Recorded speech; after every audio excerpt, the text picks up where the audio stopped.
পৃথিৱী কেৱল ময়ে সোণ সংগ্ৰহ কৰিছোঁ, ময়ে ইয়াৰ কৰ্তা, মোৰেই এইবোৰ সমস্ত সম্পদ, এনে ভাবি যি নিজৰ আত্মচৰিতাৰ্থ পূৰণৰ কাৰণে সোণ ব্যৱহাৰ কৰে, তাত কলিয়ে আহি বৰ পীড়া পাৰি বহিব।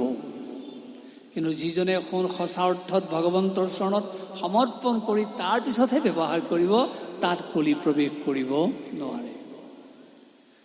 তাৰপিছত দুঘৰৰ মাটিৰ সীমাৰ মাজত কলি থাকে, তাৰ কথাও সুন্দৰকৈ বিভিন্ন কাহিনী আমাক কৈছে।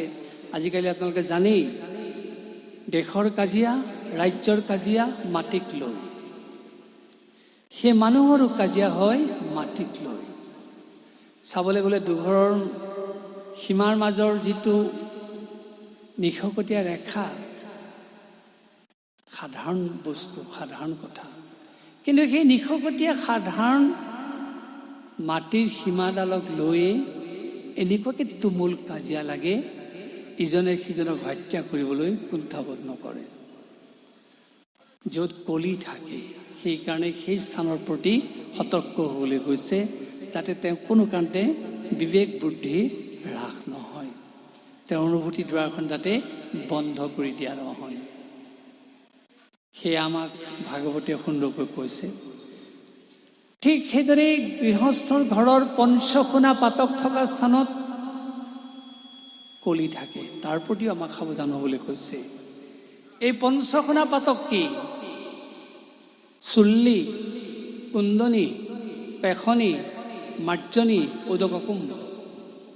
যিটো জ্বলি থকা চৌকা, ৰন্ধনশাল, তাক চুল্লি বুলি কোৱা হৈছে। যিটো খুন্দোৱা কাৰ্য, তাক ঢেঁকীশাল বুলি কৈছে।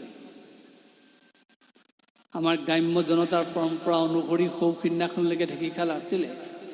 চিলাপথাৰ অঞ্চল আছে নে নাজানো, যদি আছে সেইটো বৰ গৌৰৱৰ বিষয়। তাৰ ঠাইত গ্ৰাইণ্ডাৰ মেচিন আহিছে, সেইটো কুন্দনী বুলি কোৱা হৈছে। তাৰপিছত পেখনি, মাহ ধৰা জাতখন। আমাৰ সত্ৰ সমাজত মাহ ধৰা জাতখন এতিয়াও আছে, ৰাইজৰ মাজত নোহোৱা হৈছে। তাৰ ঠাইত গ্ৰাইণ্ডাৰ মেচিন আহিছে। তাৰপিছত মাৰ্জনী, ঝাৰু, সূতা, বাহনীৰে যেতিয়া ঠাই সাৰিব, পৰিষ্কাৰ কৰিব, তাক মাৰ্জনী বুলি কোৱা হৈছে। তাৰপিছত কোৱা হৈছে উদককুম্ভ, পানী উতলি থকা পাত্ৰ। লক্ষ্য কৰিব, এইকেইটা স্থান গৃহে ত্যাগ কৰিব নোৱাৰে। চৌকাটো লাগিবই, খুন্দোৱা কাৰ্য লাগিবই, পিছোৱা কাৰ্য লাগিবই, ঠাই সৰা পৰিষ্কাৰ কৰা কাৰ্য লাগিবই, পানী উতলি থকা পাত্ৰ ডেকটো বা ডেকচিটো লাগিবই। কিন্তু গৃহে যেতিয়া এই পঞ্চস্থান ব্যৱহাৰ কৰে, তাত জ্ঞাতে অজ্ঞাতে বিভিন্ন কীট পতংগ যা যায়। কীট পতংগ যা যাওঁতে তাৰ পাপৰ ভাগ গৃহীৰ ঘৰলৈ সোমাই আহে। সেইকাৰণে গৃহীৰ ঘৰত এইটো পঞ্চসোণা পাতক বুলি চিহ্নিত কৰা হৈছে। কিন্তু এই পঞ্চসোণা পাতকৰ পৰা গৃহী লোকসকলে কেনেকৈ মুক্তি পাব, যিটো ব্যৱহাৰ নকৰিলে নহয়, অথচ ব্যৱহাৰ কৰাৰ পিছত জ্ঞাতে অজ্ঞাতে বিভিন্ন পাপ সঞ্চিত হৈছে? তাৰ কাৰণে আমাক উপায় দিছে। পঞ্চযজ্ঞত যেতিয়া গৃহী লোকসকল ব্ৰতী হ'ব, অনেকে গৃহীৰ ঘৰত সঞ্চিত হোৱা পঞ্চসোণা পাতক নাইকিয়া কৰিব পাৰিব। এই পঞ্চযজ্ঞ কি? যি পঞ্চযজ্ঞ কৰিলে আমি পঞ্চসোণা পাতক নাইকিয়া কৰিব পাৰোঁ। এই পঞ্চযজ্ঞ হৈছে ব্ৰহ্মযজ্ঞ, দেৱযজ্ঞ, পিতৃযজ্ঞ, ভূতযজ্ঞ, মনুষ্যযজ্ঞ। অধ্যয়নং অধ্যাপনং ইতি ব্ৰহ্মযজ্ঞ, পিতৃযজ্ঞস্থ তৰ্পণম, হোমো দৈব বলিৰ ভূতো নিযজ্ঞস্থ অতিথি পূজনম। এই যে আজি ভাগৱত কীৰ্তন কৰিছে বা 3 দিন ধৰি কৰি আছে, এয়া ব্ৰহ্মযজ্ঞ। আৰু দেৱতাৰ উদ্দেশ্যে যে হোম কৰে, সেয়া দেৱযজ্ঞ। পিতৃৰ কাৰণে যেতিয়া তৰ্পণ কৰে, শ্ৰাদ্ধ কৰে, সেয়া পিতৃযজ্ঞ। বিভিন্ন ঘৰচীয়া প্ৰাণীক যেতিয়া আহাৰ দিয়ে, সেয়া ভূতযজ্ঞ। ভূত মানে প্ৰাণী। আৰু সাক্ষাৎ ভগৱান বুলি ভাবি নিজৰ গৃহলৈ অহা সকলো অতিথিক যেতিয়া শুশ্ৰূষা কৰে, সেয়া নৃযজ্ঞ, মনুষ্যযজ্ঞ। এই পঞ্চযজ্ঞত যদি গৃহী লোকসকল ব্ৰতী হয়, তেওঁলোকে আমি আকৌ কৈছোঁ অনায়াসে পঞ্চকোণা পাতকৰ পাপ নাইকিয়া কৰিব পাৰিব। কেৱল সেয়ে নহয়, সেই পঞ্চযজ্ঞ কৰা স্থলীত কলিয়ে আহি সেই পঞ্চকোণা পাতকৰ পাহে পাহে তাত সোমাব নোৱাৰে। গতিকে আমি কলিৰ স্বভাৱৰ পৰা হাত সাৰিবলৈ হ'লে আৰু এই পঞ্চকোণা পাতকৰ পৰা ৰক্ষা পাবলৈ হ'লে আমি সদায় পঞ্চযজ্ঞত ব্ৰতী হ'বই লাগিব। এইটো গৃহী লোকৰ মূল ধৰ্ম। আকৌ কৈছোঁ, ব্ৰহ্মযজ্ঞ, পিতৃযজ্ঞ, দেৱযজ্ঞ, ভূতযজ্ঞ আৰু মনুষ্যযজ্ঞ। সৰ্বাংশে নোৱাৰে। অকণমান অধ্যয়ন অধ্যাপন কৰ্ম কৰক, প্ৰাৰ্থনা কৰিছে ভগৱন্তৰ নামত, কীৰ্তন কৰিছে, সেয়াও ব্ৰহ্মযজ্ঞৰ তুল্য হ'ব। সৰ্বাংশে পৰা নাই, পিতৃক তৰ্পণ কৰক, মাতৃক তৰ্পণ কৰক, সেয়াও পিতৃযজ্ঞত পৰিণত হ'ব। দেৱতাৰ উদ্দেশ্যে অকণমান সন্মান জনাইছে, সেয়াও দেৱযজ্ঞত পৰিণত হ'ব। আৰু বিভিন্ন পোহনীয়া জন্তুক আহাৰ প্ৰত্যেক দিনে অকণমান হ'লেও প্ৰদান কৰিছে, সেয়াও হ'ব ভূতযজ্ঞ। আৰু এজনক হ'লেও যদি দিনটোত অহা অতিথিক ভগৱান বুলি ভাবি সেৱা কৰে, সেয়াও হ'ব মনুষ্যযজ্ঞ। গতিকে এইদৰে আমাৰ গৃহী লোকসকলক এইদৰে এই পঞ্চযজ্ঞত ব্ৰতী হ'বলৈ কৈছে। নিশ্চয় আপোনালোকে অনুভৱ কৰিছে, কলি থকা স্থান য'ত দিয়া হ'ল পৰীক্ষিতৰ যোগেদি, সেই স্থানৰ প্ৰতি আমাক সতৰ্ক হ'বলৈ কৈছে, সাৱধান হ'বলৈ কৈছে। আমি যদি সাৱধান হওঁ, সঁচাকৈ আমি কলিৰ দুখযুক্ত পৰিৱেশৰ পৰা পৰিত্ৰাণ পাম। তাৰমানে ঘৰখনত হাহাকাৰ ধ্বনি উত্থাপিত হ'ব নোৱাৰে। তাৰমানে ঘৰখনত স্বামী স্ত্ৰীৰ মাজত কাজিয়া হ'ব নোৱাৰে। তাৰমানে ভাই ভাতৃৰ মাজত সংঘাত হ'ব নোৱাৰে। তাৰমানে পৰিয়ালত কোনো অশান্তিৰ কাৰক সৃষ্টি হ'ব নোৱাৰে। আজি আপোনালোকে বুকুত খেপিয়াই বা বুকু ডাঠি আপোনালোকে ক'ব নোৱাৰে, আমাৰ ঘৰৰ সমস্ত অশান্তি দূৰ হৈছে। তাৰমানে কলি থকা স্থানৰ ক'ৰবাত প্ৰভাৱ পৰিছে, যাৰ কাৰণে এই অশান্তি ভোগ কৰিব লগা হৈছে। ভাগৱতৰ কথা কেতিয়াও মিছা নহয়। ভাগৱতৰ কথা যদি আপোনালোকে সবিস্তাৰে ইয়াক প্ৰতিফলন ঘটোৱাৰ ক্ষেত্ৰত সতৰ্ক হয়, আপোনালোকে অনায়াসে কলিৰ সেই দুখযুক্ত পৰিৱেশৰ পৰা হাত সাৰিব পাৰিব। কলিৰ যুগৰ এই কথা, কলিৰ চৰিত্ৰৰ কথা প্ৰথম স্কন্ধই আমাক এইদৰে সবিস্তাৰে প্ৰকাশ কৰিছে। সেয়ে প্ৰথম স্কন্ধৰ পৰীক্ষিতৰ কাহিনীটো, কলি সংযুক্ত কাহিনীটো আমাৰ বাস্তৱ জীৱনৰ কাৰণে অতি এটা প্ৰাসংগিক কাহিনী। তাৰপিছত যদি আমি দ্বিতীয় স্কন্ধলৈ যাওঁ, তাত কি শিক্ষা পাম চাওক। দ্বিতীয় স্কন্ধত আছে মূলতঃ ব্ৰহ্মাণ্ড ৰচনাৰ কথা, সৃষ্টি ৰচনাৰ কথা। সেই দ্বিতীয় স্কন্ধত আছে ভগৱন্তৰ অনুকীৰ্তনৰ কথা। দ্বিতীয় স্কন্ধত আছে নাৰদ ব্ৰহ্ম সংবাদৰ কথা। আনুষংগিক আৰু কথা আছে, কিন্তু এইখিনি কথাই দ্বিতীয় স্কন্ধৰ মূল পৰিচয় প্ৰদান কৰে।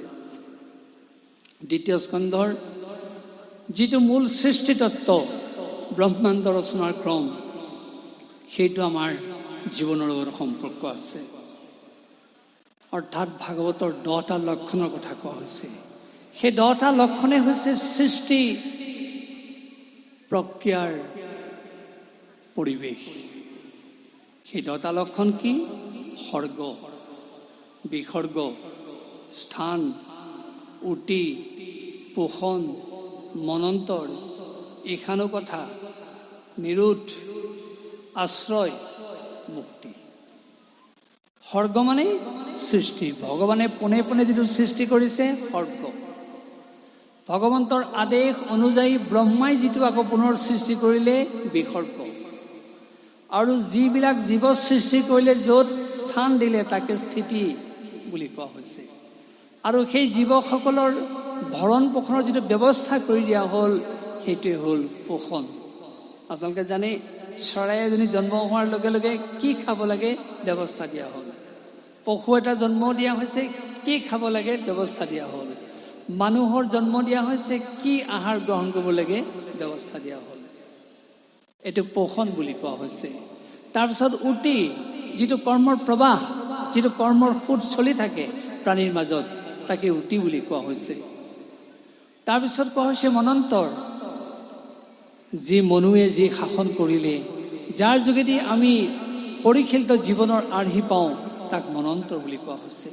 তাৰপিছত ঈশানু কথা, যিটো পোনে পোনে ঈশ্বৰৰ কথা আৰু ঈশ্বৰৰ পাৰ্ষদসকলৰ কথা য'ত থাকে, তাকে কোৱা হৈছে ঈশানু কথা। তাৰপিছত নিৰোধ, নিৰোধ মানে বন্ধ হৈ যোৱা যিটো পৰিৱেশ। ভগৱানে নিজেই সৃষ্টি কৰিলে, স্থিতি পালন কৰিলে, আকৌ সংহাৰ কৰি যেতিয়া শুই থাকে, সেইটোকে নিৰোধ বুলি কোৱা হৈছে, বন্ধ প্ৰক্ৰিয়া। সেইখিনি সময়ত তেওঁৰ বাহিৰে কোনেও সাৰে থাকিব নোৱাৰে। তাৰপিছত কোৱা হৈছে মুক্তি। মুক্তি মানে সাক্ষাৎকাৰ। ভগৱন্তৰ লগত জীৱৰ কিবা প্ৰকাৰেও সাক্ষাৎ হ'ব পাৰে। সামীপ্য, সাৰূপ্য, সাযুজ্য, সালোক্য, নিৰ্বাণ।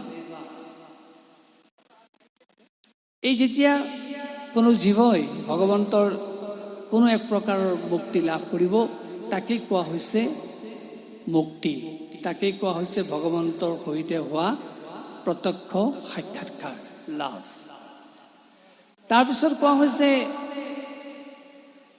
আশ্ৰয়, যে সকলো জীৱ ব্ৰহ্মৰ পৰা আহিছে আৰু ব্ৰহ্মত লীন হ'ব, তাকেই আশ্ৰয় বুলি কোৱা হৈছে। আপোনালোকে জানেই, সমুদ্ৰত উঠলি উঠা পানীখিনিক আমি ঢৌ বুলি কওঁ, কিন্তু যেতিয়া ঢৌখিনি তাত মাৰ যায়, আমি আকৌ ঢৌ বুলি নকওঁ। সি সমুদ্ৰত লীন হ'লে আমি তাক সমুদ্ৰ বুলি কওঁ। ঠিক সেইদৰে সেই ব্ৰহ্ম সমুদ্ৰৰ পৰা আমাৰ জীৱ জগতৰ সৃষ্টি। মৃত্যুলৈকে যেতিয়া আমি সকলোৱে বসবাস কৰি থাকোঁ, ঢৌ স্বৰূপ, বুদবুদ স্বৰূপ আমাৰ এটা অস্থায়ী পৰিচয় থাকে, আমি জীৱাত্মা। কিন্তু মৃত্যুৰ পিছত আমি আকৌ সেই ব্ৰহ্ম সমুদ্ৰলৈ যোৱাৰ প্ৰয়াস কৰোঁ। সেই অৰ্থত তাক কোৱা হৈছে আশ্ৰয়, য'ৰ পৰা আহিছে আৰু য'ত থাকিবগৈ, সেই অৰ্থত কোৱা হৈছে আশ্ৰয়। এই যি ভাগৱতৰ দশলক্ষণৰ কথা কোৱা হ'ল, এই দশলক্ষণ, এই সৃষ্টি প্ৰক্ৰিয়াৰ যোগেদিহে মনুষ্য জীৱন সম্ভৱ হ'ব পাৰে, সমাজ সম্ভৱ হ'ব পাৰে, প্ৰাণী জগতৰ ক্ৰম সম্ভৱ হ'ব পাৰে। সেয়ে আমাক দ্বিতীয় স্কন্ধই এই সৃষ্টি তত্ত্বৰ কথা অনুধাৱন কৰিবলৈ আমাক মনত পেলাই দিছে। য'ত ২৪ তত্ত্ব আছে, ক্ষিতি অপতেজ মৰুদ্ভূমৰ পৰা ধৰি, এই কথাখিনিৰ প্ৰতি আমি অকণমান সতৰ্ক দৃষ্টি দিবই লাগিব। তেতিয়া আমাৰ জীৱন ৰহস্যৰ কথা আমি অনুভৱ কৰিব পাৰিম। যদি আমি সৃষ্টি প্ৰক্ৰিয়াৰ কথা অনুধাৱন নকৰোঁ, মই নিজেই সৃষ্টি হৈছোঁ, মোক মা দেউতাই দিছে, মই চব সকলো কৰিব পাৰোঁ, এই অহং ভাৱত যি মত্ত হ'ব, তেওঁৰ জীৱন সাৰশূন্য হ'ব। সেই জীৱনে কেতিয়াও এটা সুন্দৰ গতি লাভ কৰিব নোৱাৰে। সেইকাৰণে দ্বিতীয় স্কন্ধৰ এই সৃষ্টি তত্ত্বৰ কথা আমাৰ জীৱনৰ লগত সম্পৰ্ক থকা এটা প্ৰাসংগিক বিষয়। তাৰপিছত যদি আমি তৃতীয় স্কন্ধ আলোচনা কৰি চাওঁ, তাত মূলতঃ কি পাম চাওক, মত্যবিদুৰ সংবাদৰ কথা, উদ্ধৱবিদুৰ সংবাদৰ কথা, আৰু সেই তৃতীয় স্কন্ধত আছে বৰা অৱতাৰৰ কথা, হিৰণ্যকশিপু হিৰণ্যাক্ষৰ জন্মৰ কথা।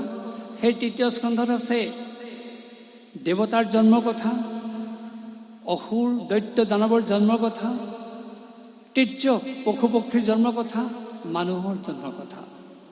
ব্ৰহ্মাই যিদিনাখন তেওঁৰ অৰ্ধ শৰীৰৰ পৰা মনু আৰু ইটো অংগৰ পৰা শতৰপাৰ সৃষ্টি কৰিলে, তাতেই সৃষ্টি হ'ল মানুহৰ আদি বংশৰ জীৱন। আৰু সেই তৃতীয় স্কন্ধতে আছে কপিল দেৱহূতিৰ সংবাদৰ কথা। আৰু সেই তৃতীয় স্কন্ধতে আছে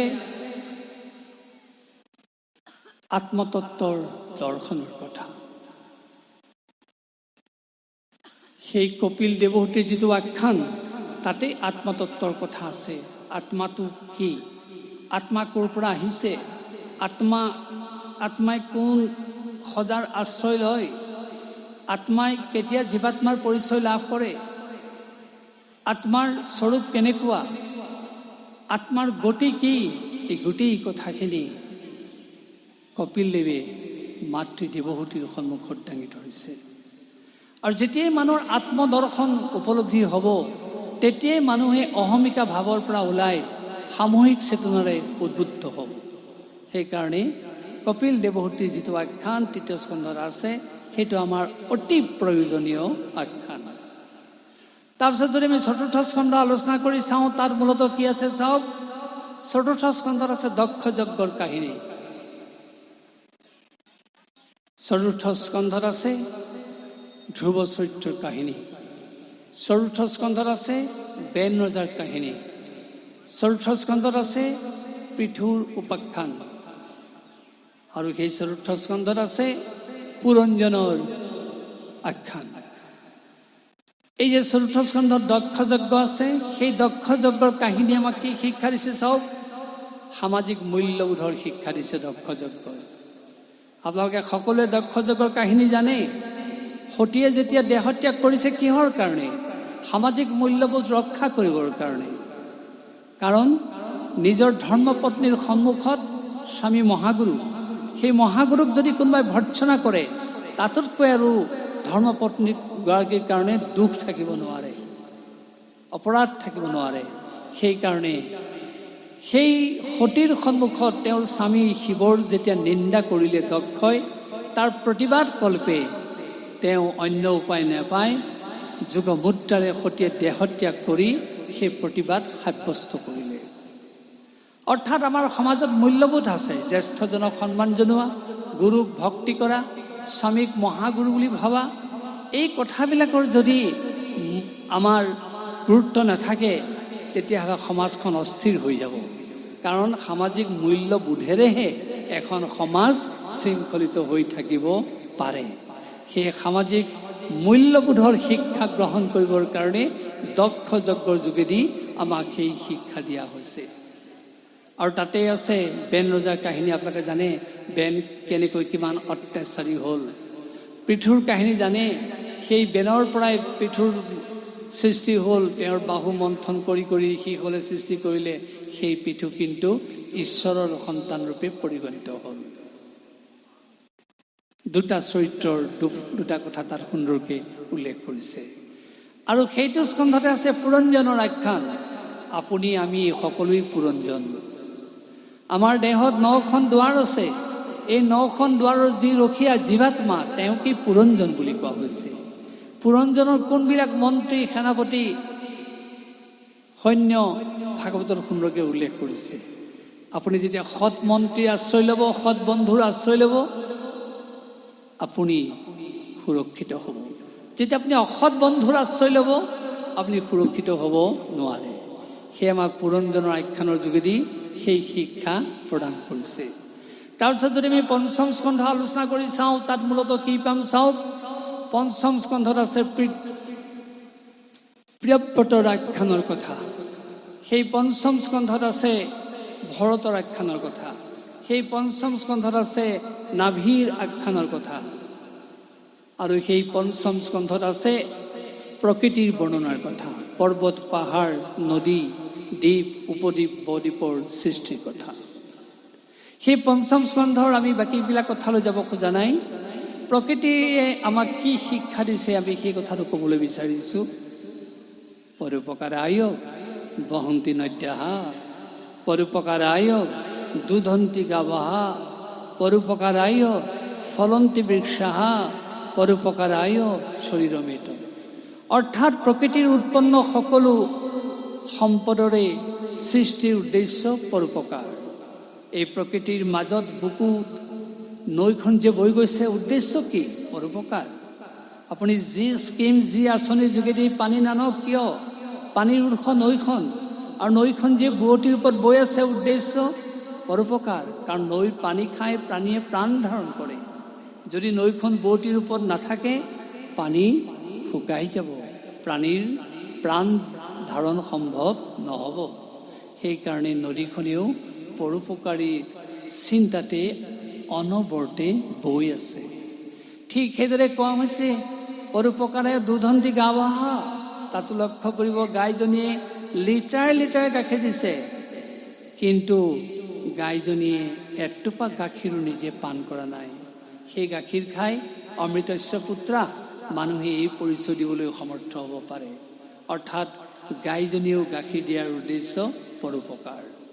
ঠিক সেইদৰে কোৱা হৈছে পৰোপকাৰাই ফলন্তি বৃক্ষাঃ। গছজোপাই লোমালোমে ফল দিছে, তাৰ উদ্দেশ্য পৰোপকাৰ। তাতো লক্ষ্য কৰিব গছজোপাই লোমালোমে ফল দিছে, কিন্তু এটা ফলো গছজোপাই নিজে ভক্ষণ কৰা নাই। সেই ফল খাই প্ৰাণীয়ে ক্ষুধাটোৰ প্ৰাণ ৰক্ষা কৰে, স্বাদ তৃপ্তি অনুভৱ কৰে। প্ৰকৃতিৰ সমস্ত সৃষ্ট বস্তুৰে সৃষ্টিৰ উদ্দেশ্য যদি পৰোপকাৰ, তেতিয়াহ'লে প্ৰকৃতিৰ কোলাতে ডাঙৰ দীঘল হোৱা মানুহো তাৰ পৰা ব্যতিক্ৰম হৈ থাকিব নোৱাৰে। সেইকাৰণে মানুহকো কোৱা হ'ল, কি কোৱা হ'ল? পৰোপকাৰায় শৰীৰমেত।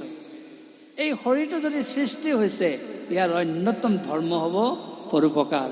বেয়া নাপাব, ভাগৱত কথা শুনিলে, নাম গালে, ধৰ্ম কাৰ্য কৰিলে, বিভিন্ন মাংগলিক কৰ্ম কৰিলে, কিন্তু তাৰ পিছতো যিজনৰ অন্তৰখন কৰ্কশ টান, নিজৰ বাহিৰে আনৰ চিন্তা কৰিব নোৱাৰে, যিজনে পৰোপকাৰী চিন্তাত ব্ৰতী নহয়, তেওঁ ধাৰ্মিক পুৰুষ হ'ব নোৱাৰে, তেওঁ আধ্যাত্মিক পুৰুষ হ'ব নোৱাৰে।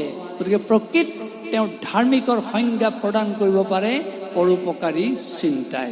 সেয়ে আমাক ভাগৱতে বিশেষকৈ পঞ্চম স্কন্ধই এই পৰোপকাৰী চিন্তাত ব্ৰতী হ'বলৈ কৈছে। আৰু এই চিন্তাত যেতিয়া মানুহ সৰ্বাংশে ব্ৰতী হ'ব, সেয়াই হ'ব মানুহৰ মুখ্য ধৰ্ম। তাৰপিছত যদি আমি ষষ্ঠ স্কন্ধ আলোচনা কৰি চাওঁ, তাত মূলতঃ কি পাম চাওক, অজামিল আখ্যানৰ কথা, চিত্ৰকেতুৰ জন্ম আৰু বধৰ কথা, আৰু বৃত্তাসুৰৰ জন্ম আৰু বধৰ কাহিনী।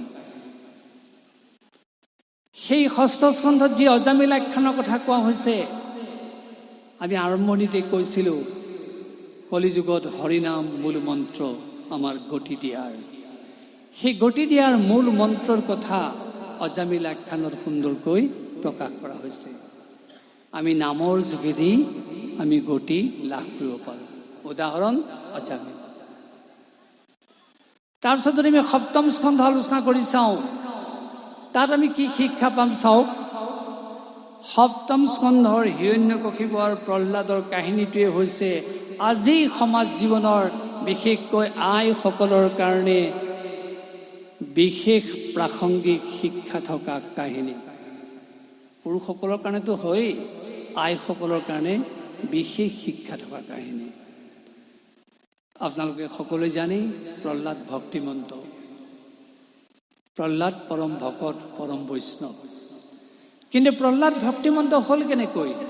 আমি হয়তো তপৰাই উত্তৰ দিম, মাতৃ কয়াধুৰ যোগেদি, সৎসংগ নাৰদৰ যোগেদি প্ৰহ্লাদ ভক্তিমন্ত হ'ল। আমি তেতিয়া ক'ম নেকি তেওঁৰ পিতৃ হিৰণ্যকশিপুৰৰ অকণো অৰিহণা নাই তেওঁৰ ক্ষেত্ৰত? আমি যদি কওঁ, উত্তৰটো শুদ্ধ নহ'ব। কাৰণ ৰসাত ৰক্তু ততো মাংসা, মাংসাত মেদু প্ৰজায়তে, মেৰুষষ্ঠি ততো মজ্জা ততো শুক্ৰ সম্ভৱ। এই সাতটা ধাতুৰে এটা সন্তান সৃষ্টি হ'ব পাৰে। পিতৃয়ে 4টা দিয়ে, মাতৃয়ে 3টা দিয়ে। প্ৰহ্লাদক সৃষ্টি কৰোঁতেও এই 7টা ধাতুৰেই সৃষ্টি কৰা হৈছে। তাৰমানে মাতৃয়ে দিয়াৰ লগতে পিতৃয়ে উঠিছে। আৰু যদি প্ৰহ্লাদ ভক্তিমন্ত হৈছে, তেতিয়াহ'লে এই 7টা ধাতুৰ সম্পৰ্ক থাকিবই লাগিব। তথাপি কয়াধু সাৱধান হোৱাৰ কাৰণে তেওঁৰ স্বামী অবাতে যোৱাৰ পিছতো প্ৰহ্লাদক তেওঁ ভক্তিমন্ত কৰিবলৈ সমৰ্থ হ'ল। কেনেকৈ চাওক, এটা মনোৰম কাহিনী। আইসকলে ভালকৈ শুনিব, কামত দিব আপোনালোকক। যিদিনাখন হিৰণ্যকশিপুৱে তপস্যালৈ যোৱাৰ মন মেলিলে, তেতিয়া তেওঁ ৰাণী কয়াধুক মাতি আনি ক'লে, কয়াধু, কালিলৈ প্ৰত্যুষতে মই হিমগিৰিলৈ যাম, আৰু হিমগিৰিলৈ যোৱাৰ মোৰ উদ্দেশ্য তপস্যা। তপস্যাৰ উদ্দেশ্য অমৰত্ব বৰ লাভ কৰা। মই যদি মোৰ অমৰত্ব বৰ লাভ কৰোঁ, ইয়াতকৈ আৰু মোৰ জীৱনত শান্তি থাকিব নোৱাৰে। সেয়ে মই তোমাক কথাষাৰ ক'বলৈ আহিলোঁ। আৰু কিন্তু তুমি শুনা, মই যদি তপস্যাত সিদ্ধি লাভ নকৰোঁ, মই ৰাজ্যলৈ ঘূৰি নাহোঁ। আৰু তপস্যাৰে যদি মোৰ জীৱনটো পাঠ হয়, শেষ হয়, তাতো তুমি দুখ নকৰিবা। সেয়ে মই তোমাক কথাষাৰ ক'লোঁ। তেতিয়া ৰাণী কয়াত হৈ বিনীতভাৱেৰে মাত লগালে আৰু ক'লে, স্বামী স্বাগতম। আপোনাৰ এই পবিত্ৰ কাৰ্যক মই অতি শ্ৰদ্ধাৰে সমৰ্থন জনাইছোঁ। আপুনি ইমান এটা সুন্দৰ বাঞ্ছা কৰিছে, ইয়াতকৈ আৰু আমাৰ ৰাজ্যত কি ভাল কথা থাকিব পাৰে? আপুনি তপস্যালৈ গৈ তপস্যাত যদি অমৰ্ত্য বৰ লাভ কৰে, আমাৰ দৈত্য জাতি অমৰ হৈ যাব। ইয়াতকৈ আৰু ডাঙৰ বাৰ্তা থাকিব নোৱাৰে। সেয়ে মই আপোনাক অন্তঃকৰণেৰে সমৰ্থন জনাইছোঁ। আপোনাৰ কাৰ্যক আপুনি তপস্যালৈ যাওক। কিন্তু মোৰ এটা নিবেদন আছে। আপুনি নিজেই কৈছে আপোনাৰ এই তপস্যাৰ যাত্ৰা কিমান দীঘলীয়া হয় ঠিক নাই। ৰাজ্যলৈ আকৌ ঘূৰি আহে নে নাহে তাৰো নিশ্চয়তা নাই। সেই আজি দিনটো আপুনি অন্তত মোক দিয়ক, মই আপোনাক লৈ শান্তি লাভ কৰিম। তেতিয়া হিৰণ্যকশিপুৱে মানি ল'লে, বেছ কয়াধু, তোমাৰ কথাতেই মই মোৰ সমৰ্থন জনালোঁ। আজি দিনটো মই কেৱল তোমাৰ লগত থাকিম, মই কোনো আন চিন্তা নকৰোঁ। কথামতে কাম। ৰাতিপুৱাই হিৰণ্যকশিপু আৰু কয়াধু বহিলে। বাৰ্তালাপ আৰম্ভ হ'ল। বিভিন্ন কথা পাতিলে। কথা পাতি থাকোঁতে থাকোঁতে তেওঁলোকৰ চোতালত এজোপা গছৰ ডালত পৰি এটা শুক পক্ষীয়ে কেৱল নাৰায়ণ নাৰায়ণ নাৰায়ণ এই শব্দ উচ্চাৰণ কৰি আছে। দিন ভাগিলে, সন্ধিয়া লাগিলে, সন্ধিয়াও ভাগিলে। তাৰপিছত পুনৰ হিৰণ্যকশিপু কয়াধু বহিলে। তেতিয়া লাহেকৈ কয়াধুৱে মাত লগালে, স্বামী আপুনি মোক কথা এটা ক'ব লাগে। হিৰণ্যকশিপুৱে সুধিলে, কি ৰাণী কোৱা?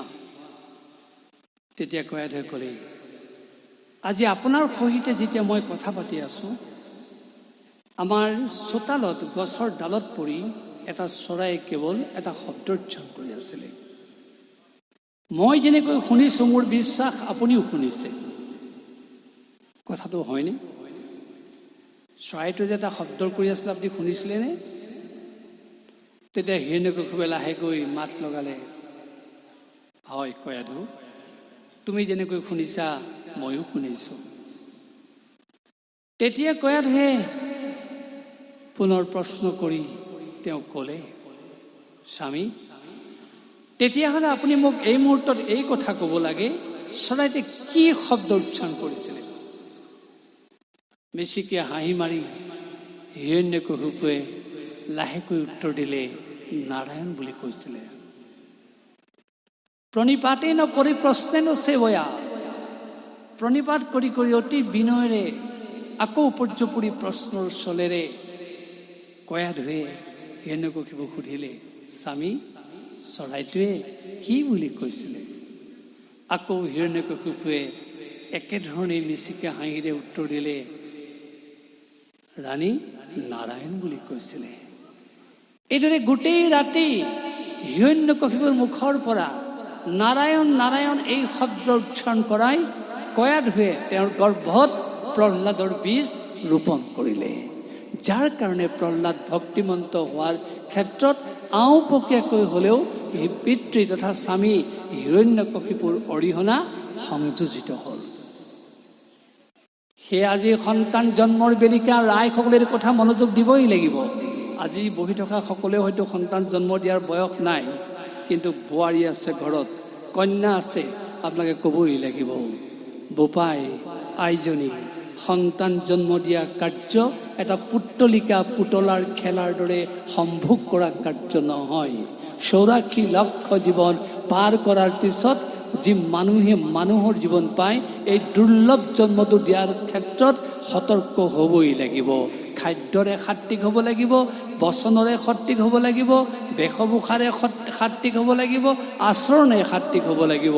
আৰু সেই কয়া ধুৱে যেনেকৈ অবাতে যোৱা নিজৰ স্বামীক ঘূৰাই আনি সেই পবিত্ৰ মুহূৰ্তত পবিত্ৰ শব্দ কেৱল উচ্চাৰণ কৰাই আছিলে, সেইদৰে যদি আমাৰ আইগৰাকীয়েও তেনে শব্দ উচ্চাৰণ কৰাই সন্তান জন্ম দিয়ে, সেই সন্তান কেতিয়াও অসুৰ হ'ব নোৱাৰে, সেই সন্তান কেতিয়াও দানৱ হ'ব নোৱাৰে, সেই সন্তান কেতিয়াও দৈত্য হ'ব নোৱাৰে, সেই সন্তানে কেতিয়াও আপোনাক বস্তু বিচাৰি মাৰিবলৈ খেদি যাব নোৱাৰে।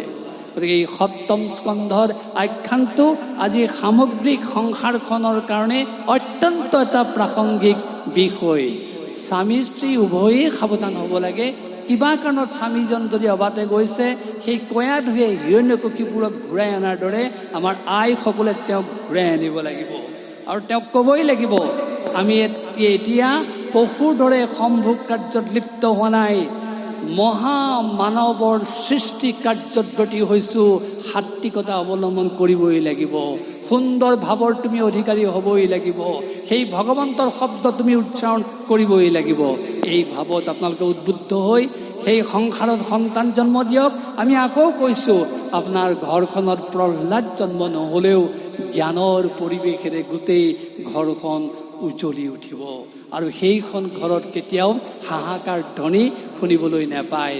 সেইখন ঘৰত কেতিয়াও পুত্ৰ কন্যা উত্তেজিত হ'ব নোৱাৰে, উচ্ছৃংখলিত হ'ব নোৱাৰে। সেই সপ্তম স্কন্ধৰ সেই কাহিনী আপোনালোকে অতি অন্তৰৰ সৈতে তাক গ্ৰহণ কৰক, দেখিব সংসাৰখন সুন্দৰ হৈছে।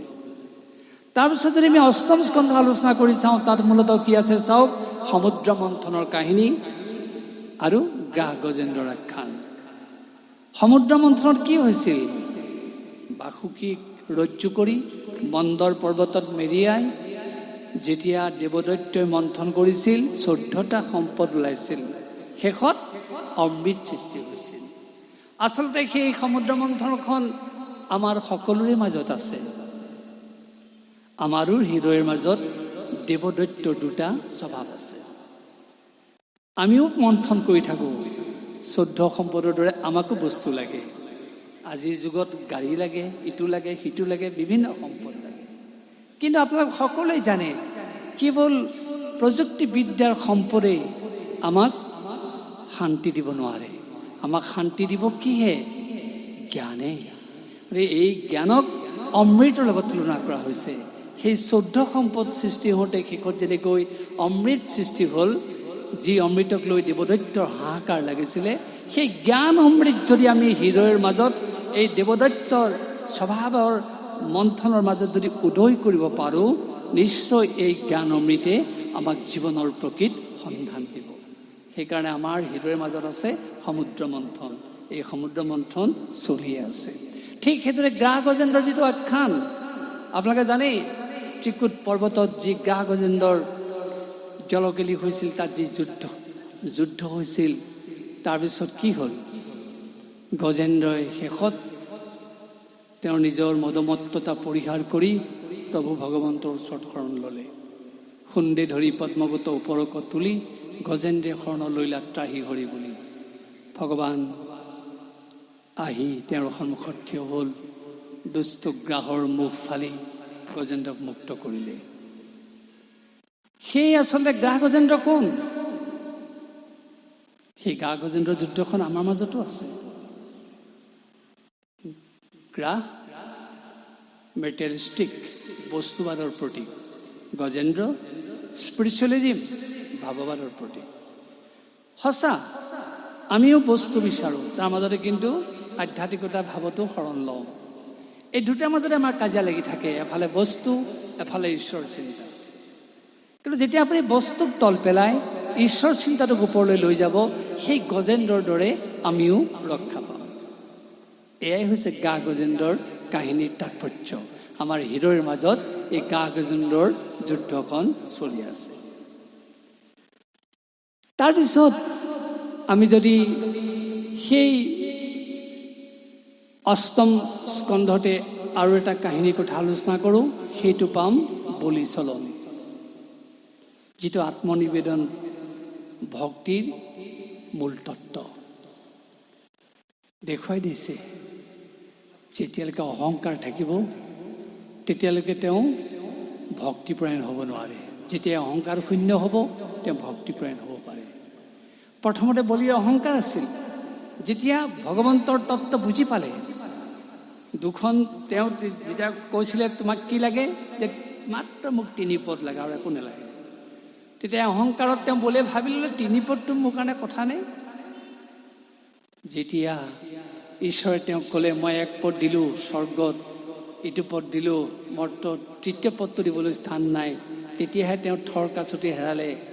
শেষত আত্মনিবেদন পৰ্যায়ত উপনীত হৈ ভগৱন্তৰ মহিমাৰ কথা বুজি পাই তেওঁৰ শিৰটোকে পাতি দিলে। প্ৰভু তুমি মোৰ শিৰৰ ওপৰত 3য় চৰণখন থোৱা। তেতিয়া ভগৱান বামন ৰূপী ভগৱানে লগে লগে তেওঁক ক'লে তথাস্তু বলি, তোমাৰ ভক্তিত মই সন্তুষ্ট হ'লোঁ, তোমাৰ দানত মই সন্তুষ্ট হ'লোঁ, এতিয়া তোমাক কি বৰ লাগে কোৱা। তেতিয়া বলিয়ে ক'লে মোক একো নালাগে, মোক য'ত থাকিবলৈ তুমি দিবা তাৰ তুমি দুৱাৰৰখী হৈ থাকিব লাগিব। সেই আত্মনিবেদন পৰ্যায়েৰে বলিয়ে ভগৱন্তক বন্দী কৰি পেলালে। সেইকাৰণে হোটেলত থকাৰ মুহূৰ্ততো তেওঁৰ দুৱাৰমুখত ভগৱান এতিয়াও দুৱাৰৰখীয়া হৈ আছে। এয়া কিহৰ কাৰণে সম্ভৱ হ'ল? আত্মনিবেদন ভক্তিৰ যোগেদি। গতিকে আমি যেতিয়া ভগৱন্তক আত্মনিবেদন কৰিব জানিম, আমি সৰ্বাংশে শান্তি লাভ কৰিম। আনে নালাগে, ভগৱন্তকো আমি বৈচ্ছাধীন কৰিব পাৰিম। আমি যে কওঁ ভগৱন্ত বা ভকতৰ বৈশ্য ভগৱান, এনে ক'লেতো নহ'ব। এই আত্মনিবেদন পৰ্যায়ৰ ভক্তিৰেহে আমি তেওঁক বৈচ্ছাধীন কৰিব পাৰিম, আমাৰ নিয়ন্ত্ৰণ কৰিব পাৰিম। ঠিক তেনেকৈ 9ম স্কন্ধ যদি আমি আলোচনা কৰি চাওঁ, তাত মূলতঃ কি আছে চাওক, তাৰ কি শিক্ষা আছে আমাৰ সমাজ জীৱনৰ কাৰণে। 9ম স্কন্ধত আছে বিভিন্ন বংশৰ পৰিচয়, ৰাজবংশৰ পৰিচয়, চন্দ্ৰবংশৰ পৰিচয়, সূৰ্যবংশৰ পৰিচয়, মনু বংশৰ পৰিচয়, যদু বংশৰ পৰিচয়। ইয়াৰ ভিতৰত সূৰ্যবংশৰ যিটো মূল সিদ্ধান্ত, সেইটো আমাৰ সমাজ জীৱনৰ কাৰণে অতি শিক্ষণীয় আদৰ্শ।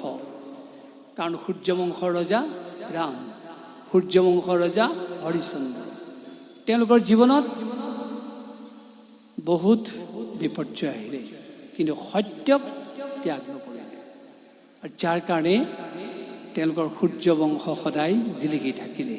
আৰু তেওঁলোকে বিপৰ্যয়ৰ সন্মুখীন হৈছে যদিও তেওঁলোক জয় হ'ল, তেওঁলোকৰ পৰাজয় হোৱা নাই। আমাকো সেইটো কথা কোৱা হৈছে, আমিও বহুতো দুৰ্যোগ ধুমুহাৰ সন্মুখীন হ'ব পাৰোঁ, কিন্তু সত্যক যেতিয়া আমি সাৱটি ল'ম, এই সত্যই আমাকো এদিন ৰক্ষা কৰিব। তাৰপিছত যদি আমি 10ম স্কন্ধ আলোচনা কৰি চাওঁ, তাত মূলতঃ কি আছে চাওক। সেই 10ম স্কন্ধত আছে ভগৱান শ্ৰীকৃষ্ণৰ জন্ম ৰহস্যৰ কথা। আমি আগতে কৈছোঁ 4 লীলাৰ কথা।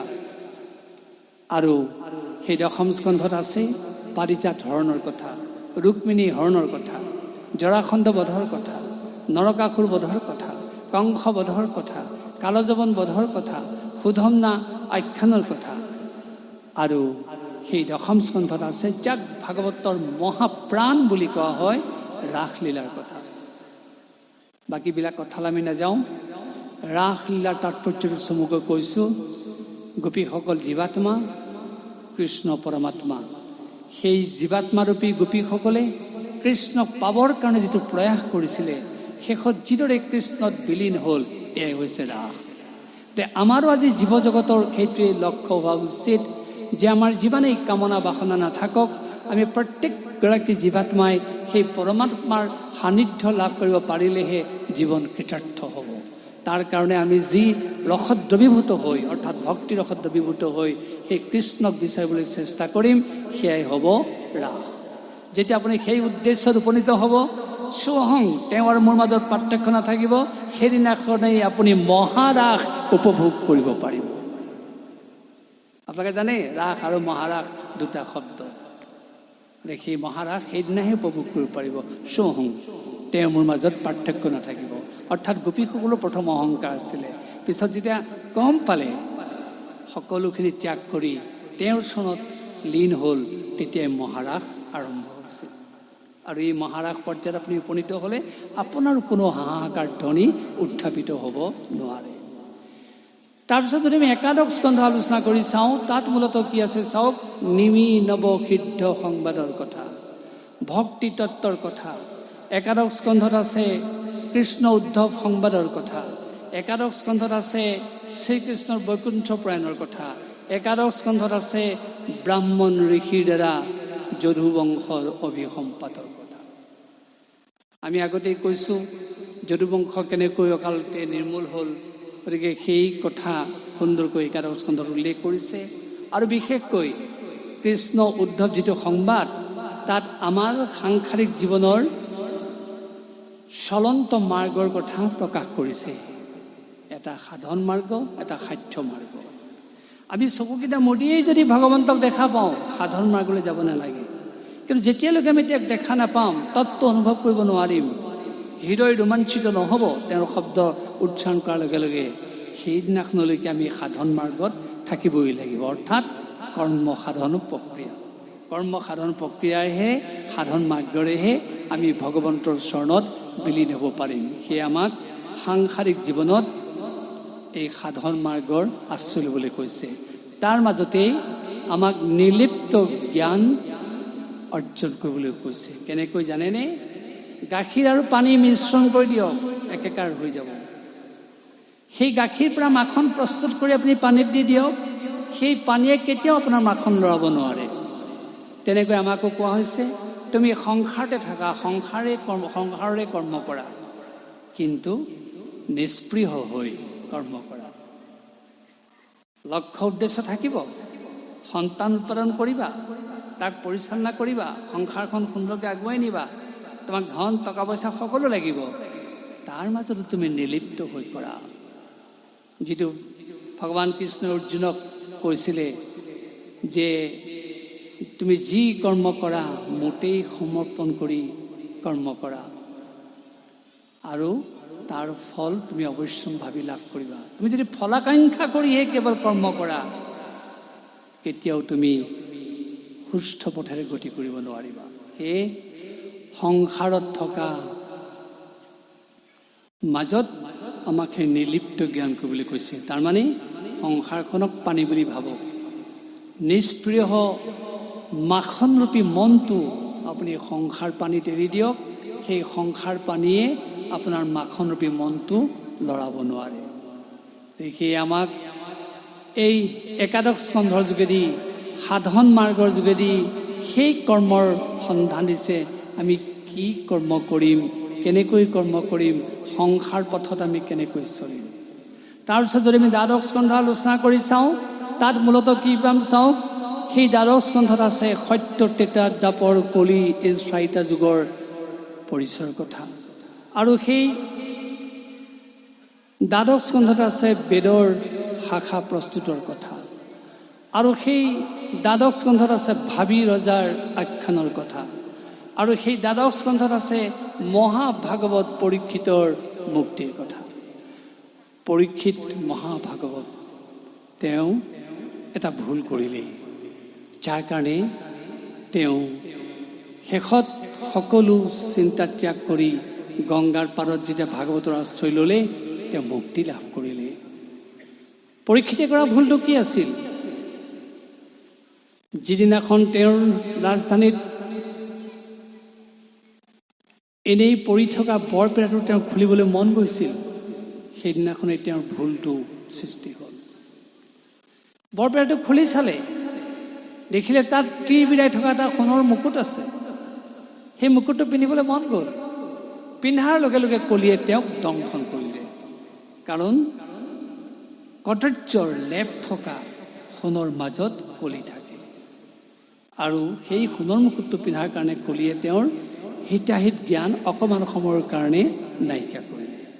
সেই সোণৰ মুকুটটো কাৰ আছিল? সেইটো আছিল জৰাসন্ধৰ।